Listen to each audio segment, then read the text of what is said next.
Welcome to Trackside at M1 Concourse. My name is Blair Cremines and I am your host. Today we have an amazing guest with us. We have Henry Payne. He attended and graduated from Princeton, is a world-renowned cartoonist, was nominated and a finalist for a Pulitzer in editorial cartooning. Henry, thank you for joining us on the show today. Hey Blair, good to be with you. Yeah. So you were born in West Virginia, do I understand? Yeah, West Virginia boy. Yeah, Virginia boy. So we got something in common there. Both of our families are from the South. And in my case, they came up to Detroit for the automotive industry. So how did you find your way up to Detroit? Well, I've got oil in my blood. My father was a racer. I grew up at the racetrack, racing with him. So I've always loved cars. Raced go-karts at a young age. Wow. I raced cars with my sons. So autos and racing are very much part of my life. So when the opportunity came to come work for the Detroit News, I took it. Wow, that's me. When do you think it was your first time that you knew you were a car guy? We say in Detroit, you're a car guy, and I know that you're a car guy. So when did you first know that? Well, probably the first day I was at a racetrack, probably before I could remember anything. I grew up in the rumble seat of my mother's MG, and my father and my mom would go to the racetrack in her MG. He had an AC Bristol. Ultimately, he started collecting Porsches, and probably the time I really knew was when we would go to hill climbs in Ohio. We would drive over and race hill climbs in Ohio, and on the way back from one of these hill climbs, we got caught speeding. My dad took the Porsche race car to the hill climb, drove it back. We got speeding, went into the police center, and the police said, "You were going way too fast. We're not going to let you out of here unless you pay exact change for this ticket." And my father only had big bills. And so he came to me and I had to pull out a couple ones in my little wallet at the age of 11 years old in order to get us out of jail that night. So I think maybe that's when I knew that, you knew at that time, not only did I love cars, but I also knew the risks that came with them. Wow, that's amazing. I will say one thing, I think down south, it's racing down there is kind of part of life, I think. My father did a little bit of racing and was heavily involved in like an auto mechanic and trucking and all of those kind of things. So tell me about those early days, because usually karting is kind of that first step into racing. So tell me about those early days. Yeah, my father was, as I said, he was doing hill climbs, he was doing autocrosses. So every weekend we were at an autocross or a hill climb, spent a lot of time in SCCA clubs. And so as a young racer, a go-kart was an easy way for me to get in, get some experience around the pylons and the speed. So I started go-karting and autocrossing early on. Gotcha. And then after that karting, did you continue on with racing, or what happened kind of next? So then my father was one of the founders of SVRA, which is a big amateur club sport here. He was, as I say, was racing Porsches at the time. And these Porsches, similar to the one I have today, the Porsche 906, they were coming out of the factories and racing in pro races, but then they would go into amateur hands, and the amateurs were looking for a place to keep them racing. And so he started SVRA, started going to big racetracks, racing as a companion series to the pro racers. And so I started around college. I started racing at bigger tracks that way in Porsches.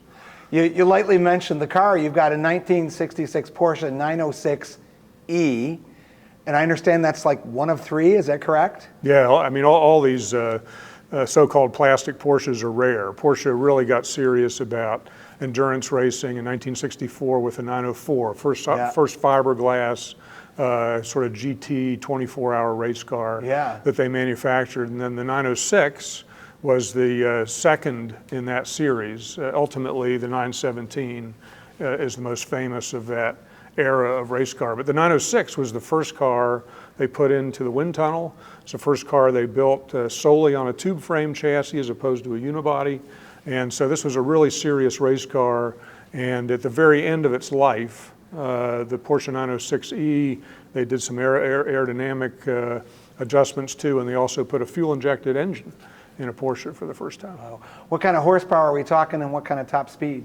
It's about 220 horsepower. Car only weighs 1,200 pounds. Right. So pretty good power to weight ratio. For sure. And top speed's about 160 miles an hour. And this is a vehicle that you run yourself? I used to run it a lot in Yeah. SVRA and vintage racing. Yeah. Back in the 90s, the early 2000s, there was a pretty good mix of these old vintage 1960s race cars. You'd see Alfa Romeos, Ferraris, as well as these Porsche 906s, 910s, Lotus 23s, some of the sports racers.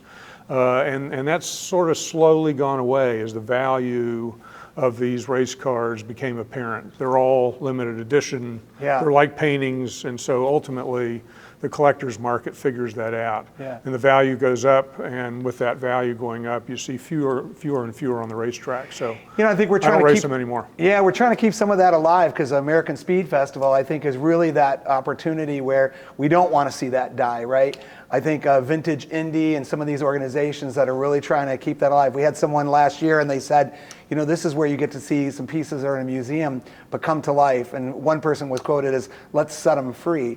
And I think that's exactly what it is. When you see these amazing vehicles, but then you could hear them start and feel it, smell it, all that visceral kind of stuff. So my very first experience with M1 Concours was at American Speed Festival. And I think these vintage cars are amazing.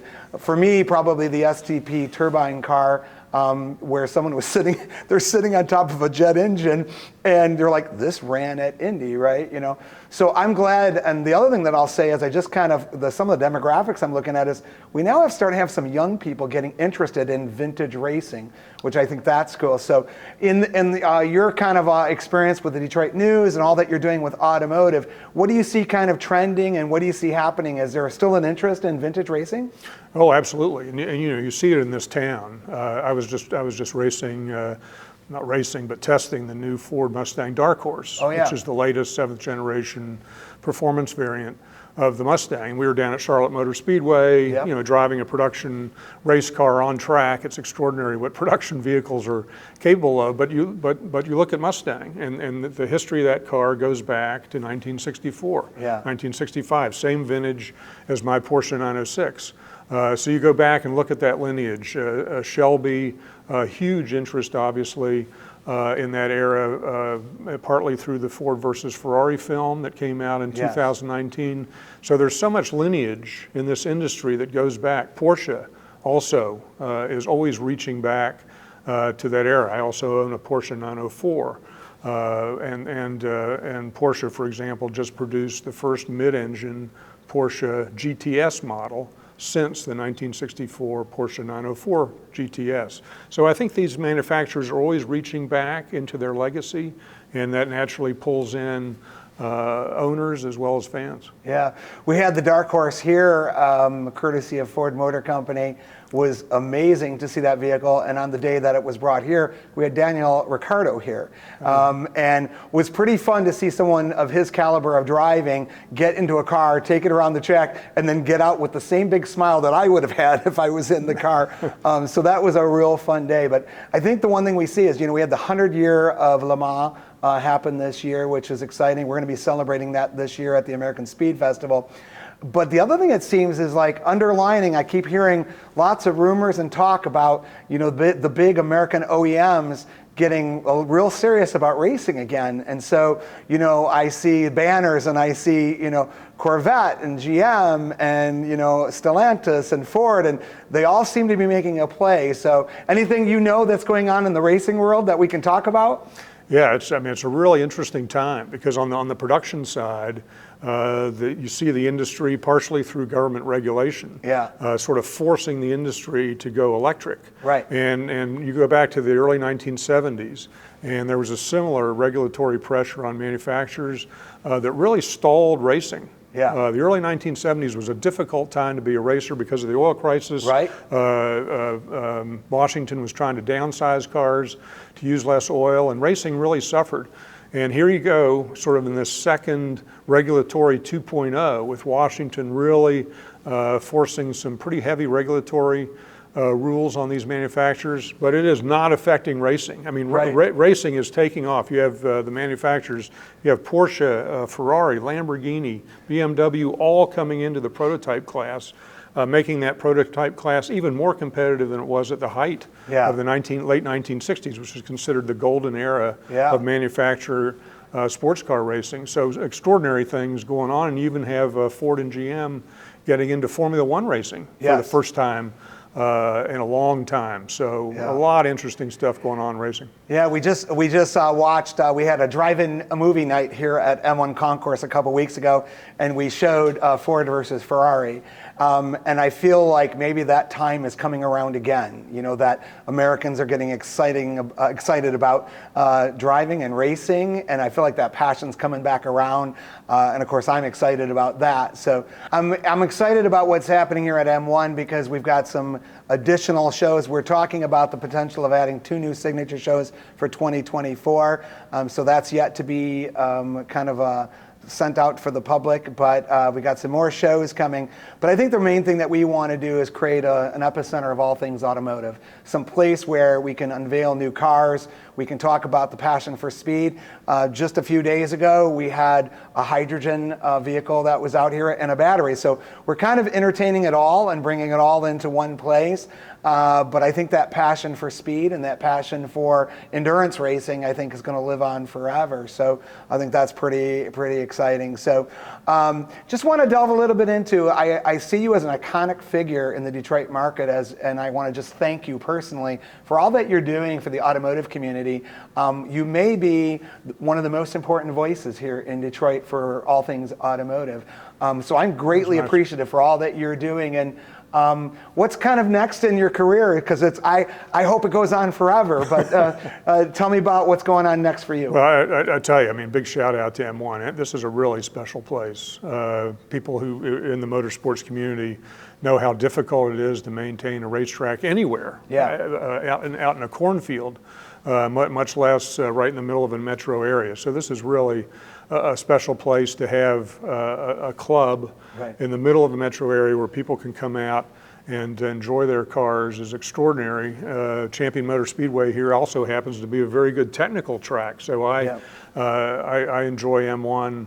They've opened their gates to me since the beginning to allow me to come up here and test cars. As I say, I mean, their production cars these days are so good that you can't fully experience a Mustang Dark Horse or a BMW M2 or a Porsche 911 unless you take it on track.